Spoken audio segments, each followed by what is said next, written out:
नमस्कार। The city news के इस बुलेटिन में आप सभी का स्वागत है। केंद्रीय वित्त मंत्री माननीय निर्मला सीतारमण जी द्वारा आज केंद्रीय बजट 2021 संसद में पेश किया गया। इसी बजट के मद्देनज़र प्रधानमंत्री नरेंद्र मोदी जी ने देश को संबोधित किया। नमस्कार। वर्ष 2021 का बजट असाधारण परिस्थितियों के बीच पेश किया गया है।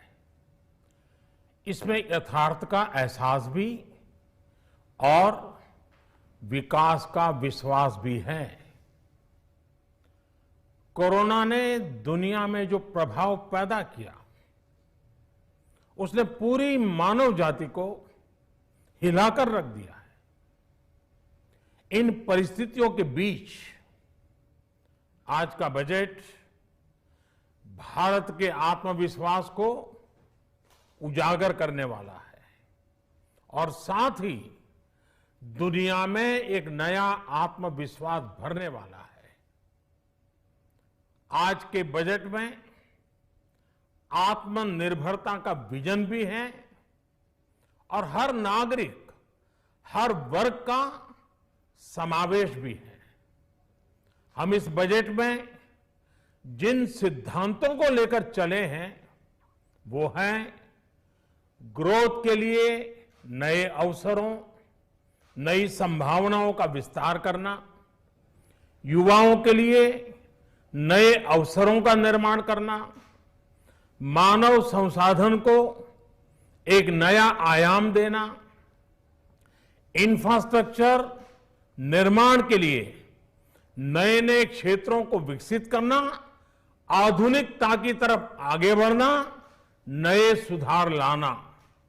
साथियों, नियमों और प्रक्रियाओं को सरल बनाकर आम लोगों के जीवन में ईज ऑफ लिविंग को बढ़ाने पर इस बजट में जोर दिया गया है। ये बजट इंडिविजुअल्स, इन्वेस्टर्स, इंडस्ट्री और साथ ही इंफ्रास्ट्रक्चर सेक्टर में बहुत सकारात्मक बदलाव लाएगा।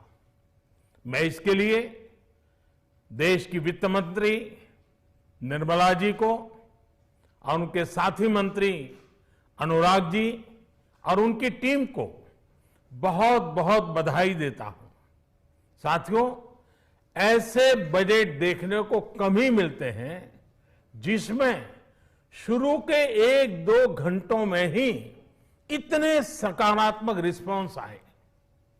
कोरोना के चलते कई एक्सपर्ट्स ये मानकर चल रहे थे सरकार आम नागरिकों पर बोझ बढ़ाएगी, लेकिन फिस्कल सस्टेनेबिलिटी के प्रति अपने दायित्वों को ध्यान में रखते हुए सरकार ने बजट साइज बढ़ाने पर जोर दिया।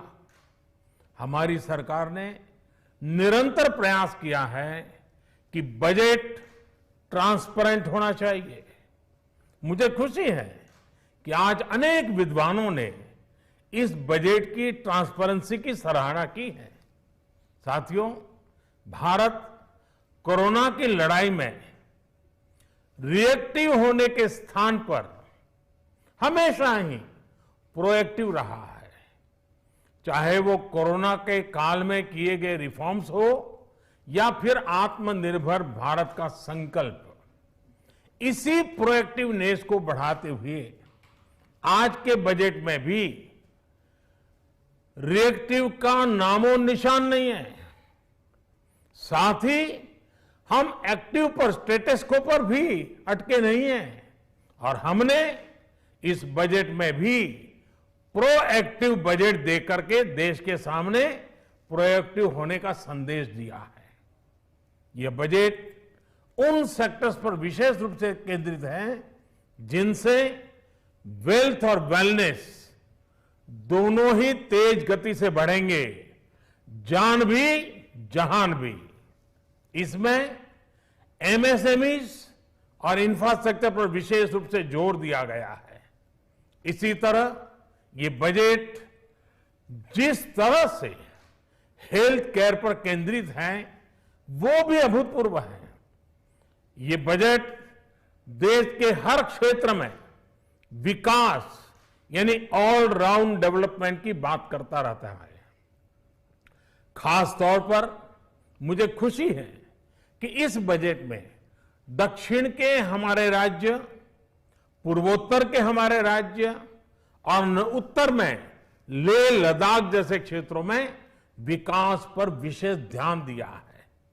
ये बजट भारत के कोस्टल स्टेट्स जैसे तमिलनाडु, केरल, पश्चिम बंगाल, इनको एक बिजनेस पावर हाउस बनाने की दिशा में एक बड़ा कदम उठाए। नॉर्थ ईस्ट के राज्य जैसे असम के अनएक्सप्लोर्ड पोटेंशियल को टैप करने में बजट बहुत बड़ी मदद करेगा। इस बजट में जिस तरह से रिसर्च एंड इनोवेशन इकोसिस्टम पर बल दिया गया है, जो प्रावधान किए गए हैं, उनसे हमारे युवाओं को ताकत मिलेगी। भारत उज्जवल भविष्य के लिए बहुत ठोस कदम रखेगा। साथियों, देश के सामान्य मानवी का, महिलाओं का जीवन आसान बनाने के लिए उनके स्वास्थ्य, स्वच्छता, पोषण, शुद्ध जल और अवसरों की समानता, इस पर इस बजट में विशेष बल दिया गया है। बजट में इंफ्रास्ट्रक्चर पर खर्च में अभूतपूर्व वृद्धि के साथ साथ कई व्यवस्थागत सुधार किए गए हैं, जिसका बहुत बड़ा फायदा देश में ग्रोथ और जॉब क्रिएशन, रोजगार के लिए बहुत लाभ होगा। देश में एग्रीकल्चर सेक्टर को मजबूती देने के लिए, किसानों की आय बढ़ाने के लिए इस पर बजट में बहुत जोर दिया गया है। कई प्रावधान किए गए हैं। एग्रीकल्चर सेक्टर में किसानों को और आसानी से और ज्यादा ऋण मिल सकेगा। देश की मंडियों को यानी एपीएमसी को और मजबूत करने के लिए, सशक्त करने के लिए एग्रीकल्चर इंफ्रास्ट्रक्चर फंड से मदद का प्रावधान किया गया है।